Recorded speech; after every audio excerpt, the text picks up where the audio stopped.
untuk mengatasi degradasi moral. Kalau kegalauan hidupmu, stresmu, sakit mentalmu, karena kamu merasa banyak maksiat, banyak dosa, saya terlalu sering maksiat mungkin Pak ya, saya terlalu, terus kamu galau sendiri, stres sendiri gara-gara itu, solusinya dua kata Imam Ghazali, taubat dan tazkiyatun nafas.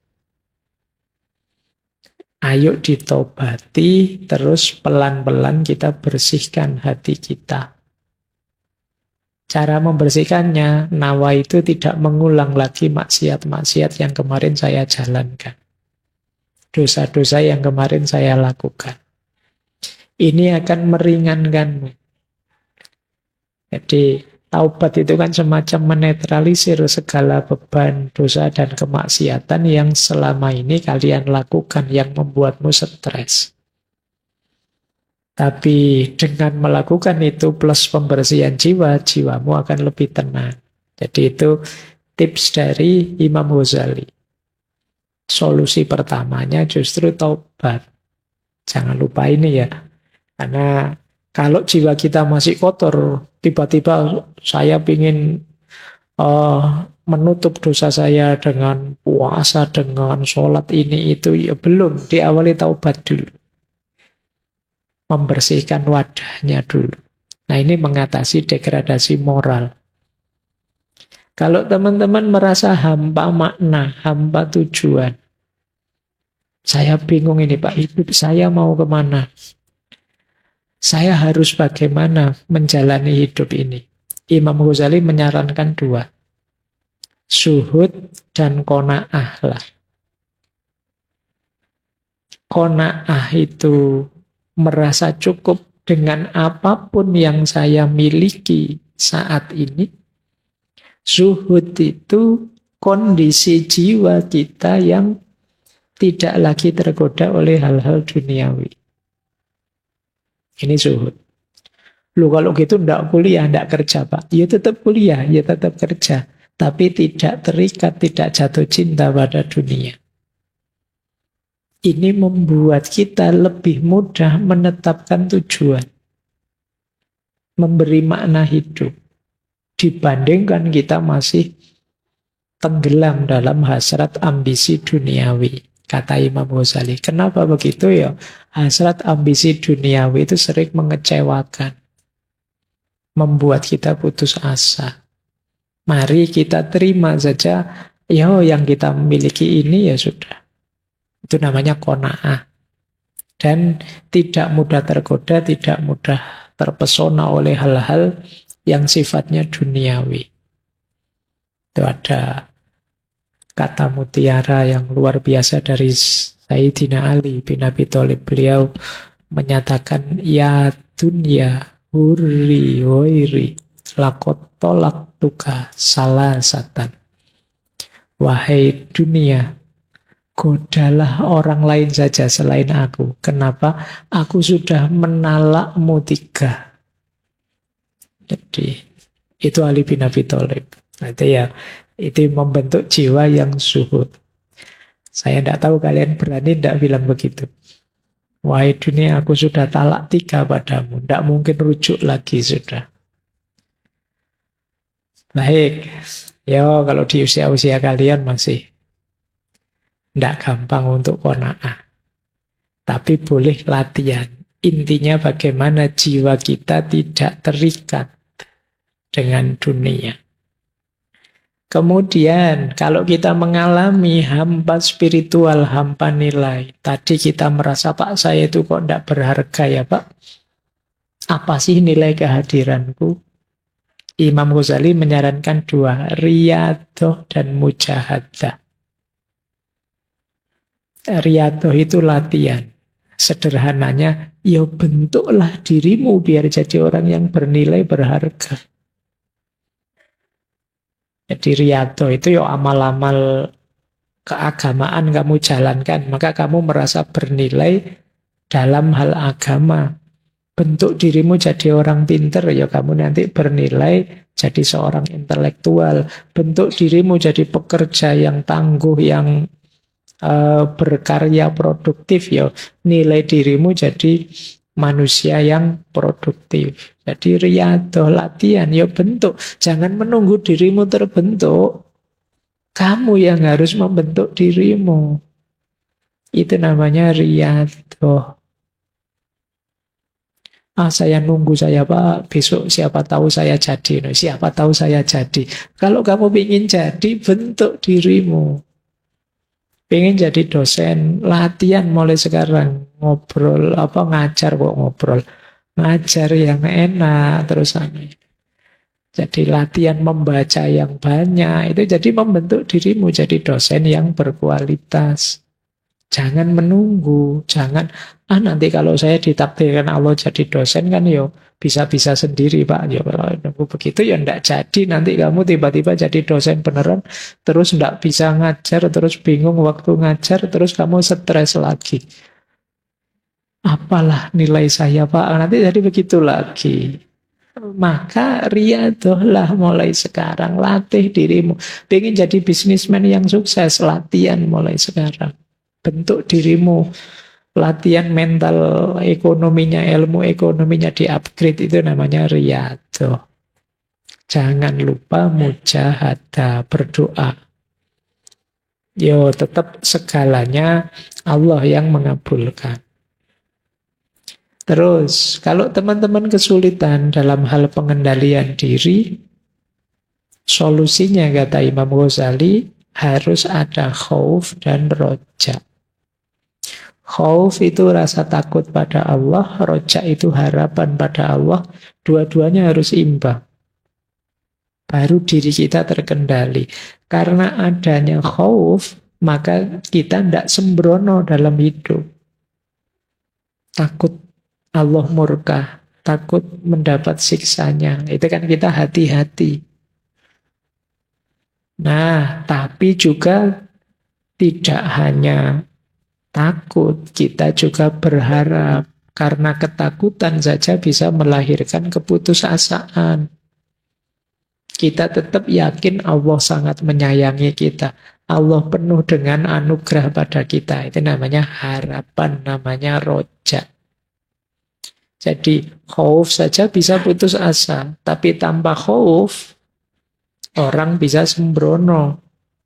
Rojak saja orang suka-suka dia, ala dosa ndak apa-apa lah, maksiat dikit-dikit ndak apa-apa. Allah Maha Pengampun. Banyak cerita-cerita orang dosanya 99 itu aja masih diampuni sampai yang ke 100 kita paling dosa kecil-kecil. Ini namanya sembrono, ndak ada rojak. Jadi ndak ada takutnya sama Allah. Isinya harapan saja, membuat kita sembrono, menyepelekan. Maka khauf dan roja ini harus imbang.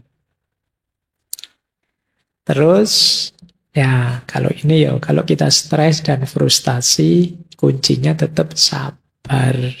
Ya, mbok sabar. Kita bagaimana caranya, ada tekanan apapun sabar. Sabar itu ada dua ya, ada sabar yang aktif, ada sabar yang pasif. Sabar yang pasif itu ketika kita ditimpa sesuatu. Sabar yang aktif itu ketika kita menjalani sesuatu. Sabar yang aktif itu istiqomah. Sabar yang pasif itu siap menanggung apapun ketetapannya Allah. Nah, kalau teman-teman kegelisahannya adalah cemas tentang masa depan, solusinya adalah tawakal. Tawakal itu berarti sepenuhnya pasrah pada Allah. Iya, tapi setelah didahului ikhtiar. Kalau teman-teman takut masa depannya suram, ayo dirancang sejak sekarang. Biar tidak suram. Setelah dirancang, dijalani, pasrahkan hasilnya pada Allah. Itu namanya tawakal. Kalau belum ada ikhtiarnya, belum bisa disebut tawakal. Jadi kalau teman-teman cemas, jangan diam saja, Pak. Masa depan saya gimana, Pak? Ayo berusaha. Rancang yang baik, jalani dengan baik. Kalau sudah dijalani, pasrahkan hasilnya pada Allah, itulah tawakal. Nah, itu akan nyaman untuk diri kita. Jadi, kecerdasan spiritual itu sedikitnya punya 12 prinsip. Kalau tadi kan akarnya, kalau ini jalannya itu melalui 12 rute ini. Yang pertama, kecerdasan spiritual itu memerlukan kerendahan diri. Kesadaran diri. Rendahan hati nanti. Jadi kesadaran diri itu ya sama seperti di emosi kemarinnya. Ayo dipahami. Jadi sadar itu tidak sekedar tidak tidur. Kalau di spiritual sadar itu berarti kita hidup ini punya makna. Punya nilai. Banyak orang yang rutinitas. Hidupnya rasanya kayak robot. Tidak bisa menjawab makna. Ya menjawab makna itu di situ bertanya mengapa. Mengapa sih harus ngaji? Mengapa sih harus seminggu sekali? Mengapa kok namanya ngaji filsafat? Mengapa kok? Nah itu pertanyaan-pertanyaan ini kan menggelisahkan. Tapi kalau kita bisa menjawab, disitulah kita sebenarnya hidup dengan bermakna. Tidak sekedar menjalani rutinitas hidup. Jadi yang pertama itu kesadaran diri. Yang kedua spontanitas. Ini menarik ya. Spontanitas itu maksudnya apa sih? Kita itu jadi orang baik, jadi orang yang peduli, jadi orang yang religius, spiritual itu keluarnya otomatis. Kenapa keluarnya otomatis? Karena sudah kita biasakan begitu. Tidak pakai dipikir dulu. Wah ini saya sedekah apa enggak ya? Kalau sedekah uangku sekian, nanti tinggal sekian. Padahal itu panjang. Kalau dipikir panjang, enggak otomatis keluar. Itu sebenarnya belum mendarah daging, belum mengakar. Kalau sudah karakter dermawan itu mendarah daging, begitu ada dorongan untuk sedekah, sedekah saja. Itu namanya spontan. Melakukan kebaikan secara spontan. Ini mirip didefinisi akhlak oleh para filosof muslim seperti Ibnu Miskawai, Imam Ghazali. Itu kan mendefinisikan akhlak itu cirinya antara lain spontanitas. Perbuatan baik yang sejati itu diantara cirinya spontan. Tidak pakai uhui ya. Kayak nonton TV, nanti saya ngomong spontan, kalian uhui. Jadi otomatis keluar. Tidak pakai dipikir lagi. Min ghairi fikrin waruwiyatin kalau bahasanya Imam Ghazali. Tanpa dipikir, tanpa dipertimbangkan. Kalau ada teman butuh pertolongan, langsung otomatis ditolong begitu saja. Tidak terlalu mikir panjang. Berarti apa? Kebaikannya sudah tertanam dalam diri. Keluarnya ya itu sudah. Otomatis. Kalau pakai dipikir panjang ya bukan kebaikan biasanya, hanya pencitraan. Mikir sih tuh, wow ini saya bantu ndak ya, saya traktir ndak ya, kalau saya traktir aku rugi berapa, kira-kira besok dapat balasannya ndak, itu panjang. Kalau ini masih belum jadi orang baik. Orang baik itu ya sudah, pokoknya aku yang traktir, yang bayar. Nah, itu ciri kedua. Jadi kebaikan spiritual, kecerdasan spiritual antara lain cirinya spontanitas dalam perbuatan baik. Kemudian panduan visi dan nilai. Hidup yang punya tujuan. Ada nilai yang ingin ditegakkan. Ini nyambung dengan tadi ya, hidup yang tidak asal-asalan. Ini ciri yang ketiga. Yang keempat, keutuhan. Keutuhan itu melihatnya tidak sempit, tidak hanya untuk kepentingan dirinya saja. Jadi menjalankan segala sesuatu, memutuskan segala sesuatu dengan mempertimbangkan Yo aku, yo yang lain, ya semesta termasuk ketuhanan. Jadi tidak hanya ingin senangnya sendiri. Jadi membaca sesuatu itu utuh, tidak egois. Kemudian kasih sayang. Kalau ini tidak perlu saya jelaskan, teman-teman sudah hafal. Hidup yang penuh kasih dan sayang. Kemudian kuat berbeda. Jadi mampu merayakan keragaman. Karena mampu membaca secara luas dan utuh, biasanya terus bisa merayakan keragaman. Merayakan itu menikmati keragaman. Selama ini banyak di antara kita yang gelisah. Tidak tenang hidupnya karena ada yang beda dengan kita.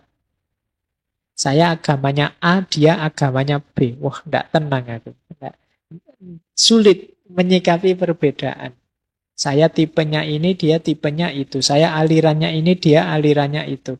Mbok kalau bisa orang itu alirannya sama kayak saya semua. Yang lain ikutlah saya semua. Kalau tidak ikut aku gelisah. Ini namanya tidak bisa menikmati keragaman. Padahal Al-Quran kan sudah jelas menegaskan ya, syir'atan wa minhajan, su'uba wa qabail, dan macam-macam mengindikasikan bahwa keragaman itu sunatullah. Tapi kita sering jadi orang yang tidak terima, tidak puas dengan keragaman itu. Tidak bisa menikmati keragaman. Nah ini berarti apa? Kecerdasan spiritualnya kurang tinggi. Perlu di-upgrade lagi. Selanjutnya orang yang cerdas spiritual itu tidak tergantung. Kita dengan sesama saling membutuhkan, tapi tidak tergantung. Bedakan saling membantu dengan ketergantungan. Kalau ketergantungan itu pokoknya kalau tidak kamu ya hidupku hancur, sudah selesai. Nah, itu ketergantungan namanya. Harus kamu. Kalau ndak kopi merek ini atau kalau ndak rokok merek itu ndak pokoknya. Itu namanya ketergantungan. Jadi, ketergantungan itu nanti di antara indikasi orang tidak bisa menikmati keragaman. Ya, kalau dalam Islam kan satu-satunya yang ditolerir itu ketergantungan kepada Allah. Allahus Somad. Satu-satunya tempat bergantung itu Allah. Kalau pada yang selain Allah jangan tergantung. Nanti kamu kecewa. Jadi ketergantungan menunjukkan kecerdasan spiritual kita kurang tinggi. Nah, selanjutnya rendah hati. Bukan rendah diri ya, ada beda. Kalau yang awal itu sadar diri. Kalau yang ini rendah hati. Kalau rendah diri kan minder. Tidak bersyukur. Kalau rendah hati itu lawannya tidak sombong. Jadi tidak meninggikan diri. Sadar bahwa aku ini banyak kelemahan. Yang di antara kelemahan ini bisa teratasi kalau aku berhubungan dengan orang lain, berhubungan dengan sesama, dengan semesta, berhubungan dengan Tuhan. Nah, ini namanya kerendah hatian. Orang yang sadar kelemahan dirinya itu biasanya tidak sombong. Baik, terus prinsip spiritual, kecerdasan spiritual yang lain adalah itu tadi ya, bertanya mengapa. Pertanyaan mengapa itu pertanyaan sangat filosofis. Kalau teman-teman ingin jadi orang pintar, sering-sering bertanya mengapa. Meskipun ini menjengkelkan. Ya. Jadi mengapa kok harus ngaji filsafat? Ya biar kita ngerti filsafat. Mengapa kok kita harus ngerti filsafat? Ya karena filsafat itu penting untuk dunia. Karena filsafat itu melatih kita untuk berpikir kritis. Mengapa kita harus berpikir kritis? Nah itu kan jengkel kamu ditanya gitu terus. Loh, tapi justru itu menunjukkan kita sadar. Ini yang disebut oleh Sokrates itu hidup yang diuji. Jadi kata Sokrates, hidup yang tidak diuji itu hidup yang tidak berharga. Hidup yang berharga itu yang kita uji. Mengapa kok kuliah di kampus itu? Kok ambil jurusan itu? Itu harus tahu jawabannya. Kalau tidak, berarti kemarin asal-asalan. Karena di situ ada beasiswanya, Pak. Mengapa kok cari yang ada beasiswanya? Ya karena saya tidak banyak uang, Pak. Lah, mengapa kok tidak banyak uang? Ya, karena saya males, Pak. Lah, mengapa kok males? Oh, itu kamu bisa stres itu mendadak. Oke, tapi itu bagian dari kecerdasan spiritual. Hidup yang tidak asal. Hidup yang bermakna. Nah, selanjutnya di antara ciri kecerdasan spiritual adalah kemampuan reframe. Kemampuan reframe itu memberi frame ulang, memberi makna baru. Kadang dalam hidup ini kita perlu memberi makna baru. Misalnya ada teman-teman, wah Pak, akhirnya kuliah saya gagal Pak. Nah, misalnya ini contoh. Loh ini kan frame-mu frame kegagalan. Mungkin bisa kamu kasih frame baru. Saya berarti perlu tantangan yang baru selain kuliah Pak. Itu namanya reframe. Ini bukan kegagalan bagi saya Pak, tapi kebebasan. Nah ini namanya reframe. Jadi di antara ciri orang yang cerdas spiritual itu mampu memberi frame baru. Orang yang sulit memberi frame baru itu nanti mudah putus asa. Kalau pas hidupnya sulit, kalau pas hidupnya senang, mudah terlena. Justru dengan frame baru, ini kendali dirinya lebih kuat. Iya sih, saya ini sekarang baru unggul menang. Tapi manusia itu mana ada yang sukses terus.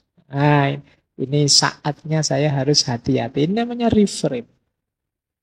Kemampuan reframe ini penting dalam hidup kita. Biar kita tidak putus asa dan juga tidak lupa diri. Kemudian sikap positif menghadapi masalah. Itu juga ciri-ciri orang cerdas spiritual. Tidak ada masalah yang harus diratapi sampai sedemikian rupa atau diputus asai sampai sedemikian rupa. Masalah itu jembatan kita untuk berkembang. Kalau tidak ada masalah, ya kapan kita bisa berkembang? Kalau kita di zona nyaman saja, kapan kita bisa jadi lebih baik? Nah, orang yang cerdas spiritual, dia bisa bersikap positif terhadap masalah. Yang terakhir, prinsip kecerdasan spiritual itu adalah dorongan untuk berkarya, berkontribusi. Jadi hidupnya tidak egois. Yang ada di pikirannya, apa yang bisa aku berikan pada teman-temanku, pada sesama, pada lingkunganku, sejauh yang aku mampu. Jadi orang yang cerdas spiritual itu kreatif. Dia terdorong untuk memberi terus-menerus. Dia berpikir apa yang bisa aku berikan. Karya apa yang bisa memberi kontribusi pada sesamaku. Nah ini ciri-ciri cerdas secara spiritual. Jadi ini 12 prinsip. Diingat-ingat nanti kecerdasan spiritual kita bisa terupgrade dengan indikator 12 ini. Cirinya, prinsip-prinsipnya ini. Terus, manusia cerdas spiritual itu profilnya seperti itu yang saya tulis. Dia mengenali dirinya dan dari sekitarnya. Kemudian menjalani hidup dengan tulus dan rendah hati. Dia sadar batas pengetahuannya, percaya pada kebijaksanaan hidup. Percaya pada kebijaksanaan hidup itu kalau dapat Sedih, dia tahu ya memang saatnya sedih, sunatullahnya begitu. Apapun yang terjadi, pasti itu versi terbaik seperti yang dirancang oleh Tuhan. Kemudian tidak tertarik menjadi apa yang orang lain inginkan. Jadi kalau dia ingin sesuatu ya dia sampaikan. Tidak mudah terpengaruh, tidak mudah terdistraksi. Kemudian bijaksana. Kemudian dermawan, memberi tanpa mengharap balasan. Kemudian orangnya tenang. Tidak mudah panik, tidak mudah heboh. Kemudian merangkul siapapun yang hadir dengan rasa bersyukur. Tidak milih-milih orang, tidak memilah-milah orang, melabel-labeli orang. Membersihkan diri dari keterikatan dunia. Dan yang terakhir, menspiritualkan pengalaman. Menspiritualkan pengalaman itu tadi ya. Pengalaman apapun dihubungkan dengan Tuhan. Dihubungkan dengan yang maha tinggi. Uang itu duniawi, kita spiritualkan dengan cara kita menyedekahkannya. Kambing kita itu harta duniawi, kepemilikan duniawi, kita spiritualkan dengan cara kita korbankan. Jadi ini namanya menspiritualkan pengalaman. Makan kita itu sebenarnya urusan perut saja, kesehatan duniawi biasa. Kita spiritualkan dengan cara kita niat makan biar kuat jasmani rohani untuk ibadah menjalankan amanat hidup dari Allah. Ini namanya menspiritualkan pengalaman. Jadi pengalaman apapun kita sambungkan dengan yang maha tinggi, dengan Allah.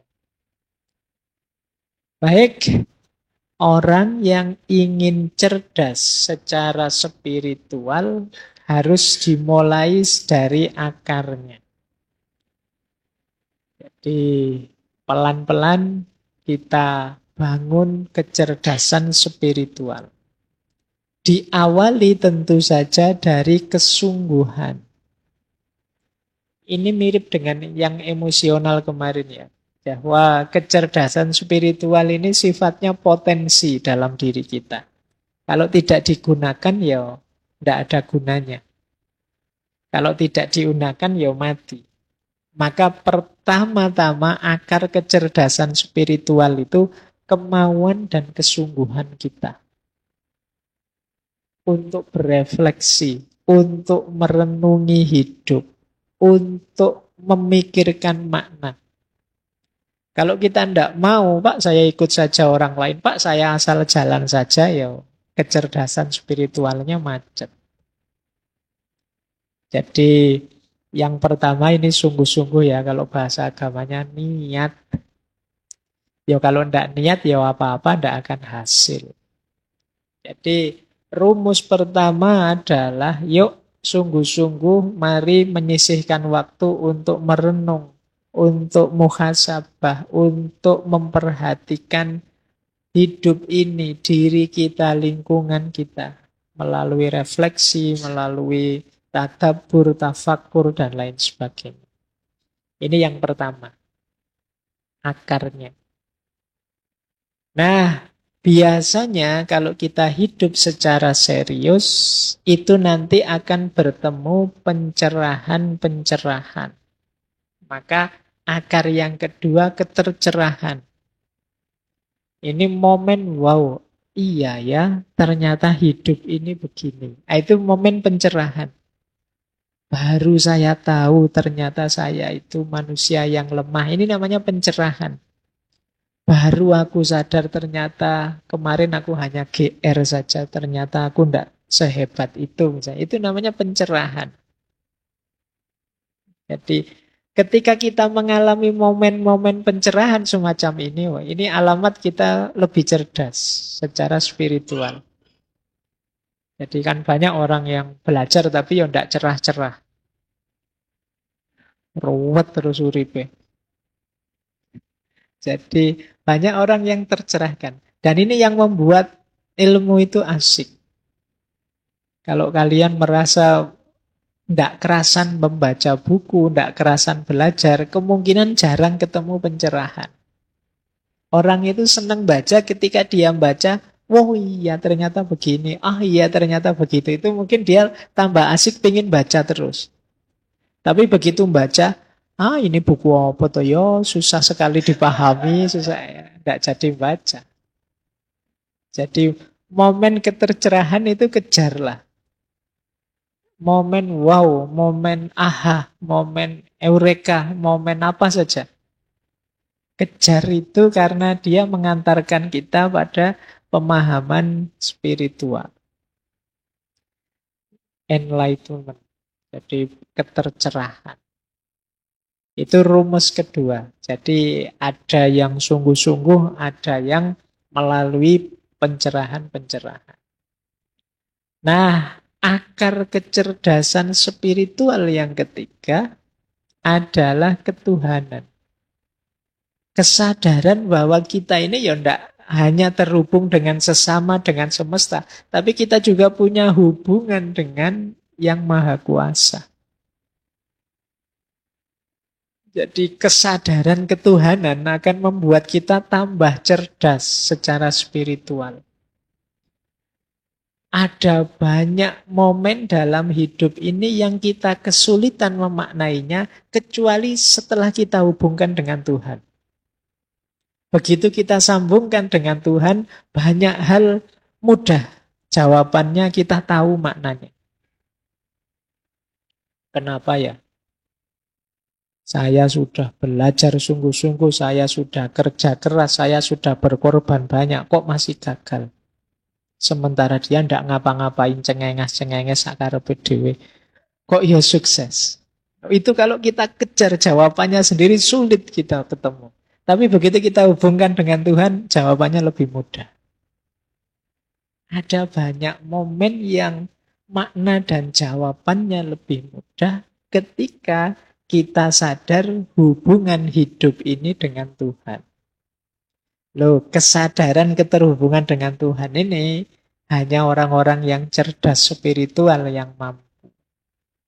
Jadi kalau ada momen peristiwa apapun, dia membacanya selalu melibatkan Tuhan. Kita kan kadang-kadang lupa bahwa kita punya Tuhan. Akhirnya kita kalau gembira terus jadi sombong. Kalau dapat anugerah jadi sombong. Dapat kesulitan terus putus asa. Ada sumpek sedikit terus rasanya dunia gelap. Ini namanya kita lupa kalau kita punya Tuhan. Nah, itu indikasi kita kurang cerdas secara spiritual. Pak, saya itu sudah hitung sampai yang sekecil-kecilnya loh. Kok masih gagal saja? Ya, itu kan kamu berhenti di dirimu sendiri.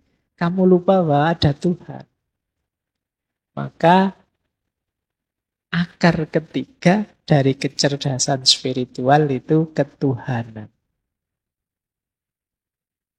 Yang keempat, kecerdasan spiritual itu juga mengakar pada pengalaman. Jadi pengalaman inilah nanti yang jadi dasar kecerdasan, kepekaan juga kita secara spiritual. Kalau bahasa psikologi ada habit of mind. Pikiran kita terkondisikan peka dengan aspek makna, aspek spiritual. Itu mungkin bisa diawali dari pengalaman kita sejak kecil. Mungkin yang ngalami dulu ngaji di kampung, ngalami sama bapak ibu dipaksa sholat jamaah dan lain sebagainya. Itu kan pengalaman-pengalaman spiritual waktu kecil. Yang ini akan jadi habit kita. Jadi kebiasaan kita. Yang itu rasanya kita tidak enak kalau tidak begitu. Nah, itu buah dari pengalaman. Yang rajin sholat, ketika satu waktu terpaksa tidak sholat, itu kan rasanya ganjel. Sebaliknya juga begitu, yang tidak pernah sholat kok tiba-tiba sholat, itu kan momen mengesankan juga. Jadi, nah, yuk dari pengalaman terbangun habit of mind tadi. Jadi orang yang karakternya baik itu yuk biasanya karena memang dia dibiasakan dalam pengalamannya. karakter-karakter yang baik. Sehingga terus karakter itu mengakar dalam dirinya. Nah, jadi akar selanjutnya pengalaman. Ya, pengalaman itu ada yang, kalau dalam ranah spiritual ada yang khas dua, selain pengalaman biasa yang dibiasakan tadi. Yang pertama adalah pengalaman luar biasa dalam bentuk pengetahuan. Dan yang kedua pengalaman luar biasa dalam bentuk trauma. Pengalaman luar biasa dalam bentuk pengetahuan itu kalau dalam agama kadang menyebutnya ya pengetahuan intuitif atau kadang disebut laduni. Yang kita tidak belajar tiba-tiba paham. Kan ada ketercerahan itu saat kita membaca tercerahkan. Ada yang tidak membaca tapi tercerahkan. Nah, ini pengalaman luar biasa juga. Ini bisa juga menumbuhkan kesadaran dan kecerdasan spiritual. Jadi yang sifatnya intuitif. Wow-nya tidak melalui proses biasa. Ini juga jenis pengalaman. Ada juga pengalaman traumatik. Kalau pengalaman traumatik ini pengalaman luar biasa yang membuat trauma. Cuma traumanya efeknya positif. Geser ke ranah spiritual. Misalnya setelah di DO baru sadar bahwa ternyata Tuhan itu maha kuasa. Nah, ini ini kan traumatik, tapi terus membawa ke ranah spiritualitas. Begitu patah hati baru ingat, wah aku selama ini melupakan Tuhan ternyata. Terlalu banyak ingat pacar saja kok lupa sama Tuhan misalnya. Terus jadi trauma yang membawa ke arah spiritualitas. Melahirkan pengalaman-pengalaman baru spiritual. Nah, ini juga termasuk bagian dari kecerdasan spiritual. Nah, yang terakhir, kecerdasan spiritual itu juga muncul dalam interaksi kita dengan sesama. Kepedulian kita dengan sesama. Orang merasakan nikmatnya bersedekah, merasakan asiknya berkorban, merasakan indahnya berbagi dan lain sebagainya. Itu juga bagian dari kecerdasan spiritual. Orang yang tidak cerdas secara spiritual mungkin egois. Diajak berbagi, tidak mau, tidak peduli dengan sesama. Waktunya disuruh korban, ala wong sunnah saja, tidak wajib, dan lain sebagainya. Pokoknya alasannya oke. Nah, jadi ini akar-akar. Carilah akar-akar ini yang memungkinkan kita tambah cerdas secara spiritual.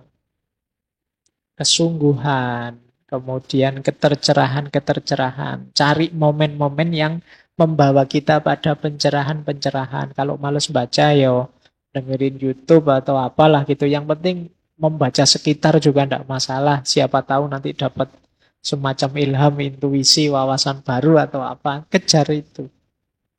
Kemudian juga sadari keterhubungan kita terus-menerus dengan Tuhan. Bahwa hidup ini ya selalu berada dalam hubungan dengan Tuhan. Perkaya pengalaman-pengalaman spiritual.